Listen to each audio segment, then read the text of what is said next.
Hello बच्चों, आपका स्वागत है हमारे इस यूट्यूब चैनल एग्जाम वाला पर। हम वेस्ट बंगाल बोर्ड के क्लास 10 और 9 का जितना भी चैप्टर्स है उसका कंप्लीट वीडियो मेरे इस चैनल पर मिलेगा। आज हिस्ट्री का चैप्टर 1 पढ़ने जा रहे हैं, इतिहास की कल्पनाएं, आइडियाज़ ऑफ हिस्टोरी। देखो बच्चों, मेरे चैनल से अगर जुड़े रहोगे तो हम गारंटी के साथ बोलते हैं कि जो जो पढ़ा रहे हैं उसको पढ़ोगे तो 90 प्लस मार्क्स गेन कर सकते हो। अगर सोचोगे कि ये वीडियो ऐसे ही फालतू है, इसे देखकर कुछ होने वाला नहीं है, तो अभी वीडियो को कट करके दूसरे वीडियो पर जाकर देख लीजिए, क्योंकि ये वीडियो आपके लिए नहीं बना रहे हैं। जो स्टूडेंट पढ़ने वाले हैं ये वीडियो केवल उन्हीं के लिए है, और जो डेडिकेटेड के साथ पढ़ना चाहते हैं मेरे चैनल से जुड़े रहें और कमेंट करके बताइए कि कौन कौन सा चैप्टर आपको डाउट्स में, life, physics, chemistry, math, biology, जो भी चैप्टर्स हैं वो आप कमेंट करिए, हम उस पर वीडियो बनाएंगे। इतिहास, इतिहास शब्द कहने से क्या मतलब है? बहुत बार सुने हैं, प्राचीन काल का इतिहास, आधुनिक काल का इतिहास। तो इतिहास का मतलब होता है इतिहास, माने इति मतलब बीती, बीती हुई कहानियों को जो हम पढ़ते हैं वो क्या कहलाता है? इतिहास। हिस्ट्री शब्द लैटिन भाषा के हिस्टोरिया शब्द से निकला है, जिसका अर्थ है पूछताछ या अनुसंधान, खोजबीन या सूचना आदि है। इतिहास के पिता किसको कहा जाता है? तो इतिहास के पिता हेरोडोटस को कहा जाता है। इस वीडियो को देखकर लिखने की कोशिश मत करिए, पहले समझ लीजिए। हम अपने टेलीग्राम चैनल पर इसका पीडीएफ प्रोवाइड कर देंगे, मेरे टेलीग्राम चैनल से ज्वाइन कर लीजिए, इसका पीडीएफ आपको मिल जाएगा। खेल का इतिहास, ये तुम्हारे बोर्ड के लिए 3 नंबर क्वेश्चन पूछ सकता है, इसलिए इस पर एक नोट्स बना दिए हैं। खेल का इतिहास ये तुम्हारे बोर्ड में 3 नंबर का पूछ सकता है। तो पहला जो पॉइंट है, खेल का इतिहास से हमें प्राचीन मानव की स्थिति का पता चलता है। उसके साथ साथ सामाजिक उसकी दशा किस प्रकार थी उसको भी काफ़ी हद तक हमें मालूम चलता है। प्राचीन समय का जो इतिहास है, खेल का इतिहास जो है वह हमारे समाज के लिए काफ़ी सम्मानपूर्ण था। कई जगहों पर खेल को लोग पूजते थे। जैसे आज भी देखोगे तो हमारे महेंद्र सिंह धोनी आ जाए या विराट कोहली आ गए तो लोग क्या कहेंगे? उनको जाकर पूजने लगते हैं। यहाँ तक कि कितने घरों में आज विराट कोहली और धोनी का पोस्टर को लोग माला चढ़ाकर उसे पूजते हैं। प्राचीन समय में रोम, ग्रीक और यूनानी खेल के मैदान में काफ़ी प्रसिद्ध रहे। यह प्राचीन समय में कुछ खेल ऐसे भी होते थे जो हमारे शरीर के लिए भी घातक होते थे, जो खूनी होते थे, और उस खेल को हम खेल नहीं सकते थे। वो जितने भी राजे रजवाड़े के थे या राज्य के ऊंचे पद के अधिकारी, वह उस खेल को खेल सकते थे। जैसे घुड़सवारी करना, तीरेबाजी करना, यह सब जो आदि खेल है वह उच्च पद के अधिकारी ही केवल खेल सकते हैं। राज्य के बड़े अधिकारी खेल सकते हैं। तलवार चलाना यह केवल राज्य परंपरा था, केवल राजा का बेटा ही या राजा के परिवार से ही कोई सीख सकता है। खेल के इतिहास से हमें सामाजिक बदलावों के विषय में जानकारी मिलती है। खेल जिस जिस प्रकार से होते गया उस प्रकार से हमें क्या मिलता है कि इतिहास में किस तरीका से चेंजेस आया है उसके बारे में हमको जानकारी मिलता है। खेल मनुष्य के क्षमता को वृद्धि विकास के लिए बहुत ही लाभदायक है। तभी हमारे जितने भी महापुरुष हैं वो बोलते हैं कि खेल जो है मानव शरीर का एक अंग है। अगर खेल को अगर प्रतिदिन 1 घंटा निकाल कर खेलिएगा तो आपके शरीर में चुस्ती और फुर्ती आएगा। भोजन या व्यंजन का इतिहास, भोजन मतलब खाना का, जो हम लोग खाना खाते हैं उस समय भी तो लोग खाना खाते होंगे, उसके बारे में पढ़ना। व्यंजक मतलब हम लोग जो खाना आज पकाते हैं, प्राचीन काल में भी तो खाना पकता होगा कि बिना खाए लोग जीवित रहते थे, उस समय भी खाना पकाया जाता था, भोजन किया जाता था। तो सभी इतिहासकार ये मानते थे कि आरंभ से ही मनुष्य उस समय का मांसाहारी था। कुछ इसी इतिहासकार यह भी मानते थे कि हमारे जो पूर्वज थे वह जंगली पत्तियाँ, पेड़ पौधे खाकर जीवित रहते थे।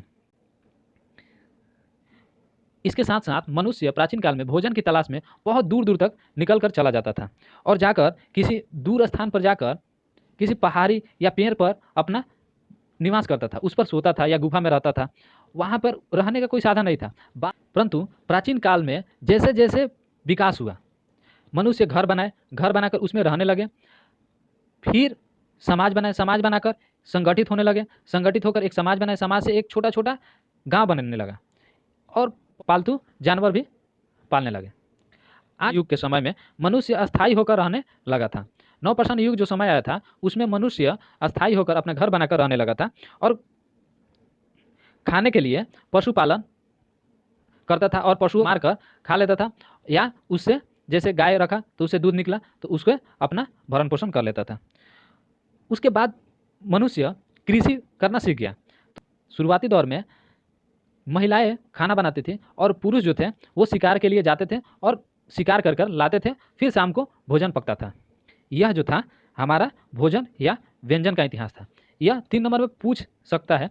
खेल का इतिहास इंपॉर्टेंट है, इतना याद रखना। प्रदर्शन कला, सांस्कृतिक, नृत्य, नाटक, सिनेमा का इतिहास। प्रदर्शन कला की शुरुआत ईसा पूर्व शताब्दी में ग्रीस में हुआ था। इसके अंतर्गत संगीत, नृत्य, नाटक, सिनेमा आदि आते हैं। आरंभ में कवि जो थे अपने कविताओं के माध्यम से संगीत, नृत्य की शुरुआत किए थे। इसमें अपने गीतों और नाटकों द्वारा लोगों को उकसाने का कोशिश करते थे। उसमें उस समय चल रही घटनाओं को लोगों से जागरूक कराने का एक माध्यम यह था। लोग उस समय केवल मनोरंजन के लिए ये नहीं सुनते थे। कविताओं के माध्यम से नृत्य, नाटक, संगीत उस समय मनोरंजन का साधन एक था। उस समय यह तकनीकी समाज, राज्य और पर्यावरण में का भी जिक्र किया जा रहा था। सिनेमा का शुरुआत, यह जो टॉपिक है यहाँ से यहाँ तक, ये तुम्हारे एग्जाम के लिए इंपॉर्टेंट है। जो बोले इंपॉर्टेंट है मतलब इंपॉर्टेंट है, उसमें कोई दो राय नहीं है। सिनेमा का शुरुआत 1890 ईस्वी में हुआ था और इसमें अल्प अवधि वाला बिना आवाज़ की पहली सिनेमा की शुरुआत की गई थी। 1913 ईस्वी में दादा साहेब फाल्के द्वारा लिखित एक सिनेमा है राजा हरिश्चंद्र। ये भारत की पहली पूर्ण अवधि वाली फिल्म है, किंतु इसमें आवाज़ नहीं थी, यह भी बिना आवाज़ की थी। और 1931 ईस्वी में आदेरशीर ईरानी द्वारा लिखित आलम आरा जो फिल्म है वो पहली भारत की आवाज़ युक्त सिनेमा, मतलब बोलने वाली फिल्म पहली कौन सी है? आलम आरा। भारत की सबसे पहली पूर्ण अवधि वाली मूवी कौन है? तो राजा हरिश्चंद्र, दादा साहेब फाल्के द्वारा लिखित सिनेमा। अब नाटक का क्या हुआ? तो विलियम शेक्सपियर ने अपने नाटकों में इंग्लैंड के 16वीं शताब्दी में समाज की स्थिति का हमको ज्ञान दिलाया था। उसके साथ साथ नील दर्पण एक किताब है, उसमें नील है किसानों की परेशानियों का, अत्याचारों के बारे में बताया गया है कि नील का खेती जो होता था उससे किस प्रकार किसानों को अत्याचार किया जाता था, उसके बारे में हमको नील दर्पण में पुस्तक में जानकारी मिलती है। जो टॉपिक छोड़ रहे हैं, अगर उसमें कोई टॉपिक नहीं समझ में आ रहा है तो कमेंट करना, उस पर वीडियो बनाएंगे। तीसरा है सैन्य इतिहास, मिलिट्री हिस्ट्री। जो मिलिट्री आज बोलते हैं कि हमारे भारत की मिलिट्री बहुत ही ताकतवर है। सैन्य इतिहास के अंतर्गत हमें समाज में हुए युद्धों का जानकारी प्राप्त होती है। उन युद्धों से हमारे सामाजिक, सांस्कृतिक एवं आर्थिक पर किस प्रकार प्रभाव पड़ता है उसके बारे में भी दर्शाया जाता है सैन्य इतिहास में। सैन्य इतिहास में जो मुख्य बातें हैं कि सामाजिक नेतृत्व, सांस्कृतिक नींव, प्रौद्योगिकी, रणनीति एवं उसका इस्तेमाल एवं मनुष्य के अनुसार इनमें बदलाव की जानकारी प्राप्त होती है। सैन्य इतिहास से हमें विज्ञानी का भी पता चलता है कि सैनिक के लिए बंदूक चाहिए, बम चाहिए, मिसाइलें चाहिए, ये जितने भी चीज़ें चाहिए वो कौन बनाता है? हमारे वैज्ञानिक बनाते हैं। सैन्य इतिहास से हमें कानून किस प्रकार था और अनुशासन किस प्रकार है उस समय का, इसके बारे में पता चलता है। मिलिट्री का अनुशासन बहुत स्ट्रिक्ट होता है। नारियों का इतिहास से तुम लोग यही समझते हो, झांसी की रानी, यही दिमाग में आता है, क्योंकि यह जो है वह अपने बच्चे को कंधे पर लिए युद्ध को अंतिम सांस तक लड़ी थी। यह कोई मामूली बात नहीं है। तो नारियों का इतिहास है, इस विषय में हमें महिलाओं द्वारा इतिहास में किए गए कार्य और उसके तरीकों का पता चलता है।